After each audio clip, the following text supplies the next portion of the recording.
Welcome, Mr. Man, God of Dots, back with another episode of that great. I think it's great anyway.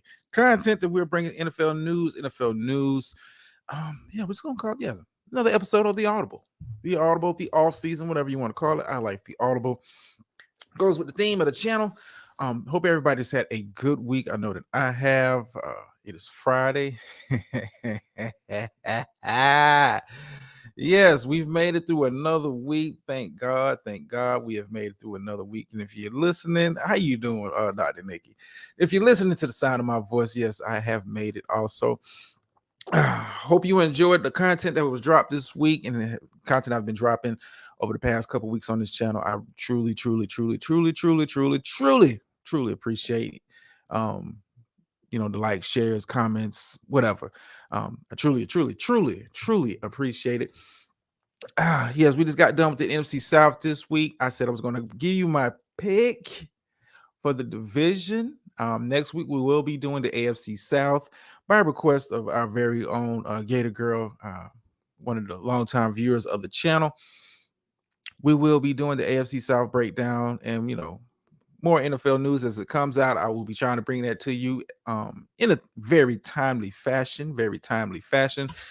Okay, so let's kind of get that out of the way. I'm solid to you. I'm always solid. Yeah, and you know why?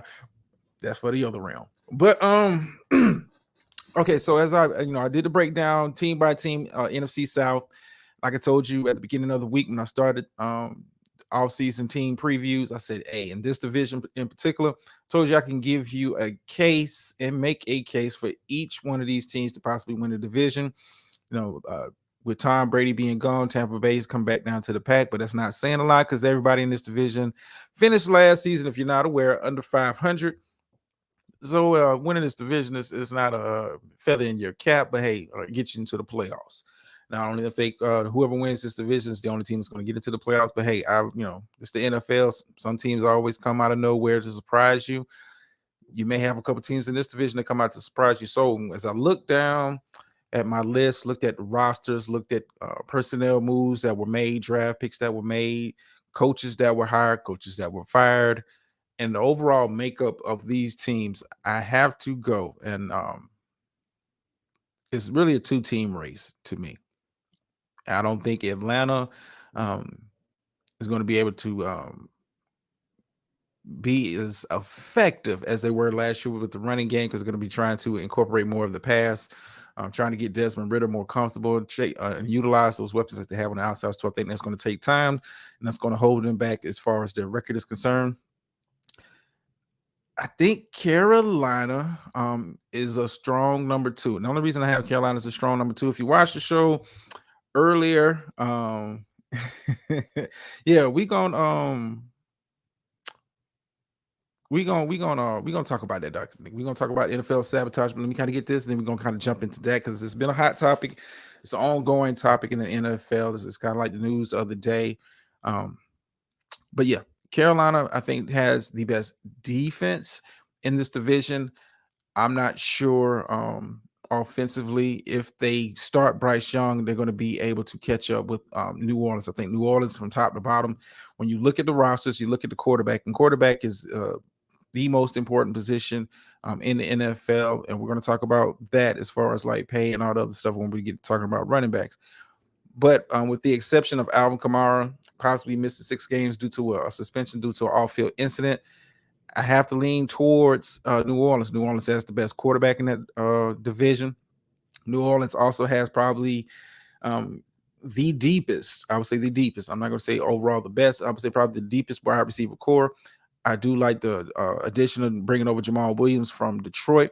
I think Alvin Kamara will come back. You have that lightning and thunder that has worked so well for them in the past. I think defensively, with some of the pieces that they brought in, some of the young guys, they really focused on that side of the ball. Brought in guys who are able to take up space, keep Demario Davis clean. I think New Orleans, while not on the level of a Carolina as far as defense, is not that far behind. So New Orleans is going to be my pick. Excuse me. New Orleans is going to be my pick to win the division. I could make a case for Carolina, but if you had to hold a gun to my head and I had to pick, I would pick New Orleans simply because they have the best quarterback situation in the league. Derek Carr has proven he can win in this league. He is not an over the hill quarterback.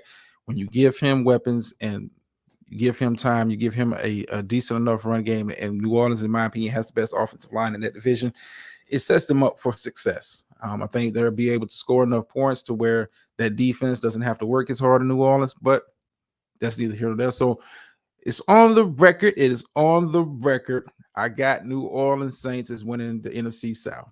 Next week, like I said, we're going to jump to the AFC South, but let's kind of get into the real topic and meaty subject that's been going on for the past week and a half, dealing with the NFL running back market.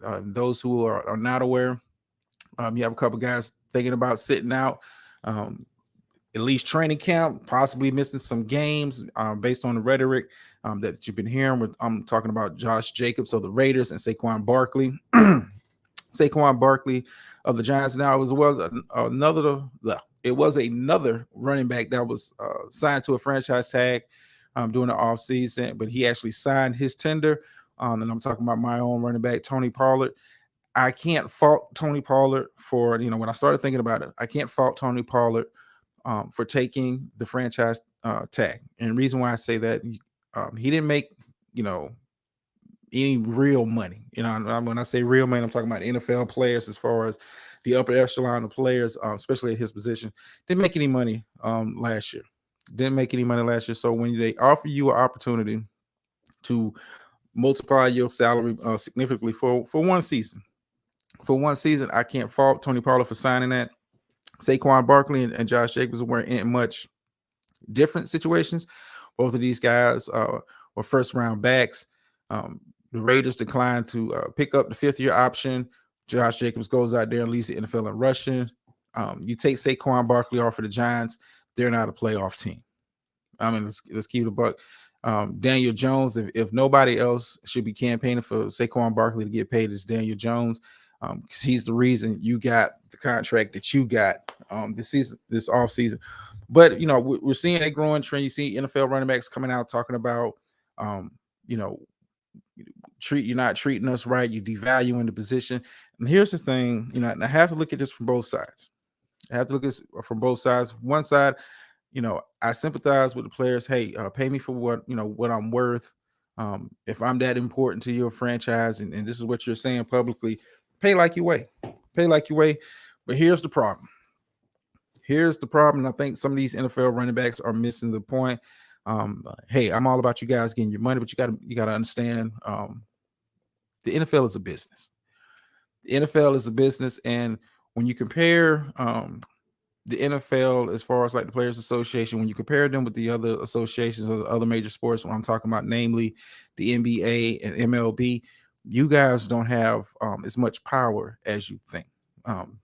Ownership teams are able to dictate what your position, what your worth is to them, and you just gotta go with it. Now, do I think that Saquon Barkley needs to be paid? Yeah, in my opinion, if you're an NFL player, I don't know why players, for the life of me, have never fought for guaranteed contracts. I don't know.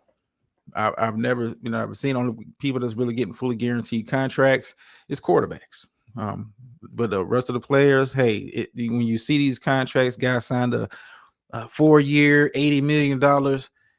When you really start looking at the fine print, it's not what it's worth. But I like I said, I sympathize with running backs, man. But hey, this is a business. I can remember at one point in time, wide receivers weren't getting the money they earned and deserved, in my opinion. Offensive linemen have just started to get paid. It may be a reset on that market. When you allow ownership to control what salaries are, when you really don't have any control over, let's think about it. Is free agency really free? Is, no other, they have something similar like that in baseball, but it's mainly for guys that they got drafted and how long they have to be with the organization before they, can really become free agents. That's a completely different system, because baseball is a different system. Guy can get drafted, out of college or drafted out of high school and be in a farm system for a number of years. But that's their own wonky system. Not going to get too. It's kind of convoluted, but with the NFL, hey, when they can able to franchise tag you, and trust me, Saquon and Josh Jacobs, I sympathize with you. If you want to set out training camp to try to prove a message, I get it. But it's been done before. It's only one guy. What's going on, Germ? Miss Murph, how you doing? It's only one running back. Matter of fact, it's only one player that I know of that really took that stance and saying I'm not playing for less than I'm worth, and that's Le'Veon Bell. And if you know the Le'Veon Bell story, his career was never the same after sitting out that season when he was franchised by the Pittsburgh Steelers. It's a risk you take. It's a risk you take sitting out a year. Are you going to be able to get your money when you come back? I mean, it's part of the thing. And how it's set up, how the NFL is set up, like, yeah, them missing training camp is a big deal because you're not able to build a rapport, being in there practicing with your teammates and that kind of stuff. And teams will allow them to kind of do that during contract holdouts and that kind of stuff. But when the season starts, they expect you to be there, locked and loaded, game one kickoff. Are you really willing to lose game checks to prove a point? And at the end of the day, when you look at the running back position, and I saw a graphic on ESPN earlier this week, and it was really funny when you really think about it. Talking about former running back for the Philadelphia Eagles, Miles Sanders. Miles Sanders signed with Carolina to be their starting running back for, I want to say he's making $7.2 million this upcoming season. With that same $7.2 million, the Philadelphia Eagles have 5 running backs, all at that within that 7.2. They got 5 for 1. I mean, and that's kind of what the NFL has become. I think some of these players have got to understand the days of being a 25, 30 carry running back, being the primary running back on all downs. For the most part, those days are gone. You do have some guys that are 3-down backs, but a lot of NFL teams don't necessarily require a guy to be a 3-down back. Hey, if you're just a ground and pound guy on first and second, we'll have a receiving back to come in on 3rd down. We have guys that are actually designated as 3rd down running backs. This is the way the NFL is. This is the way the NFL has been trending.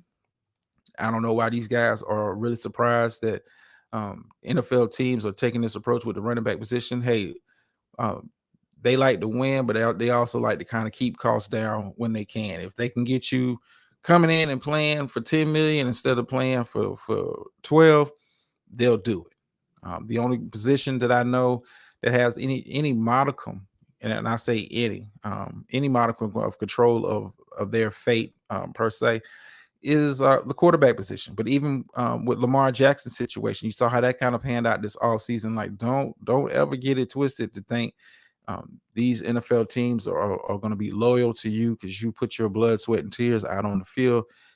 It is a business at the end of the day. And as much as these guys, these owners and these GMs and these head coaches talking about they want to win, they understand that, hey, this is a business. The Philadelphia Eagles said, hey, Miles Sanders, you can walk. We'll not only, and what you signed for in Carolina, we'll get 5 guys for that same price. I mean, and that's the approach a lot of teams have. I mean, when you really think about it, how many NFL teams really have a what they call it, a bell cow running back? You don't last that long in the league being a bell cow running back. And these guys, these teams don't care about you. I'm a Dallas Cowboys fan, and I watched as Ezekiel Elliott got ran into the ground. I watched as DeMarco Murray got ran into the ground. I watched, thinking back even further, Jamal Anderson for the Atlanta Falcons get run into the ground. They do not care. It is for them, it's about winning, but it's about keeping costs down. They don't, they'll discard you. Fan favorite be damn. how much you actually mean to the team. Be damn if we can get, and trust me, the Giants have already kind of brought in another running back, not necessarily to replace Saquon, but in the event that Saquon actually takes that stance and sits out some games, hey, we'll just plug a guy in there. And that's how they view the running back position. They don't view the running back position anymore as being a premium position. When we're talking about premium position, Marion Barber, exactly. These teams, well, hey, they'll put a quick 250, 300 carries on you. Then when it comes time to pay you, hey, you worn down. Look at Zeke. Zeke can't get a job. As talented as Dalvin Cook is out here trying to find employment. It's only certain positions that are considered premium positions. Quarterback is one of them. Offensive tackle, particularly left tackle, is one of them. Cornerback is one of them. Outside pass rusher is another. It's only so many positions that are premium. Safety, even wide receiver. You have a lot of talented wide receivers. Hey, we don't have to have a Justin Jefferson. Give me a bunch of guys that can do run some routes and catch. They don't have to be explosive. They don't have to be Randy Mosses. Even a wide receiver position is not considered a premium. You saw how quick the Cardinals got off of D-Hop. Like, hey, we just can't. We can't. We know what your past is. We know what your accolades are. At the end of the day, the NFL is a business, and it saddens me that these players, year after year, don't get that. They don't understand that this is a business. These teams do not owe you any loyalty. You do not owe them any loyalty. This is a business, and you should have that approach more so than any other sport in America. NBA players, hey, guaranteed contracts. Baseball players, guaranteed contracts. You guys don't have that, but you guys will be the most loyal to an organization that I've ever seen. I mean, think about Draymond Green situation, going to the NBA for a second. As loyal and as loved as he is in Golden State, he didn't take a penny less than he thought he was worth. Do not get it construed. These teams do not care about you. It is a business. And speaking of business, we had the finalized sale of the Washington Commanders, but also I found this to be ironic. On the same day that they announced the finalized sale of the Washington Commanders to new ownership, Daniel Snyder is out, new guys are in. The NFL hit Daniel Snyder with a $60 million fine on his way out the door. The harassment charges that they investigated over the past couple years. $60 million sounds like a lot of money, but then you got to understand he just sold the team for $6 billion. So 1% of what he just made is what he's having to pay on the fine. I mean, if you don't know this is a business, I don't know what to tell you guys. Hopefully Saquon gets paid. Hopefully Josh Jacobs gets paid. But the way the NFL is kind of set up, players, you just don't have that kind of control that you think you have. You do not have the level of control of a baseball player. You do not have the level of control of an NBA player. You just don't. You just don't. An NBA player can say, you know what? I know I just signed a 4-year contract here. I want out. I mean, if you don't understand it's a business, my Cowboys, Zach Martin, I said I was going to bring this up on Friday. Zach Martin is thinking about sitting out training camp. You see, he's not happy with his money. They've restructured his deal a couple of times to create cap space to sign guys. The Cowboys are in a tight spot because you got the you're going to have to be paying Michael Parsons. You're going to have to be paying Trayvon Diggs. You're going to have to pay CeeDee Lamb. You're going to have to start paying these guys. And Zach Martin, in my opinion, is the best interior offensive lineman in the NFL. But, he's going to have to find out the hard way that NFL is a business. As good as you are, they have free agency for a reason. Teams will let you walk. Hopefully, they can resolve that contract situation. Jerry can dig into his pockets, get that man restructure his deal again, give him some more money on the front end, some more guaranteed money and the signing bonus. Hopefully that can happen. But, it befuddles me because we go through this situation year after year, especially in the NFL. Guys, feel like they're not getting paid what they're worth, and we're always hearing about guys holding out in camp. Other sports don't have that problem. Other sports have had the problem because players have more control. I wish the NFL PA would actually, get it together and do something about it. But I guess you should just taking what you can get from the owners. So it is what it is. Let me kind of get into this chat real quick. If you have a good tight end, you're right, because he can be mediocre in my opinion. Yeah, I mean, when you think about the best receiving option on the Kansas City Chiefs, it begins and ends with Travis Kelce. Patrick Mahomes showed you last year, hey, you can take a Tyreek Hill from me. Give me some guys that can run a couple routes, but as long as I got Kelce, if I have a good tight end, I can win in this league. I don't have to have a Justin Jefferson. I don't have to have a Stephon Diggs. I don't have to have a Jamar Chase. It's nice to have those guys, but I don't have to have them. I don't. I mean, like I said, it's a luxury to have, but if you can have a nice if you can have a nice, decent enough receiver, decent enough tight end, you got a Jonathan Taylor or Austin Eckler in your backfield. There goes some of your receptions right there. Teams will find a way to get the ball to the playmakers. Teams will find a way to get the ball to the playmakers. These guys are overvaluing and their stock. Like I said, I wish they would get paid.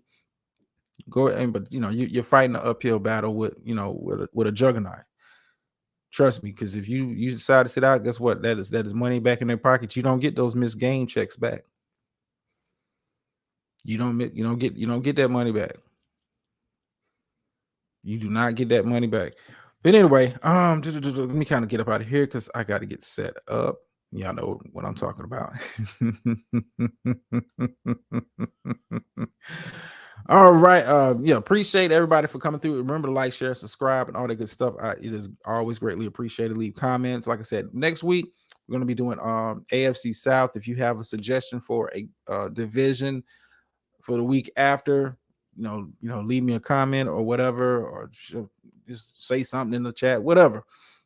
Just let me know, and we'll just kind of do it like that. If not, I'll just kind of just pick one out of a hat, and we'll just kind of go with that division. But next week, AFC South. Looking forward to that one. Is Jacksonville really ready to take control, or has Tennessee done enough with the addition of D-Hop to remain a force in that division? Once again, NFC East. Yeah, I'll probably do that after AFC South, Miss Murphy, because the Eagles show will probably about 10 minutes long. That live will be about 10 minutes long. Of course, the Cowboys are going to get unlimited amount of love over here. We will be doing a more in-depth breakdown of my team, but I'm just playing. I'm going to try to be as fair as possible as I can be with that NFC South, boy. Ooh. And I got some interesting views on that division based on some of the moves that I've seen. I'm just going to, put this out here. How people were kind of shocked about the Giants last year. I'm seeing something in Washington. I'm keeping my eye on Washington, but we'll kind of, get into that when we get down to that week as far as the breakdown. Appreciate everybody for coming through as always. End y'all off with the phrase, the pays over here. Over here. Sometimes you win, sometimes you lose, but every time you learn. And I'm out.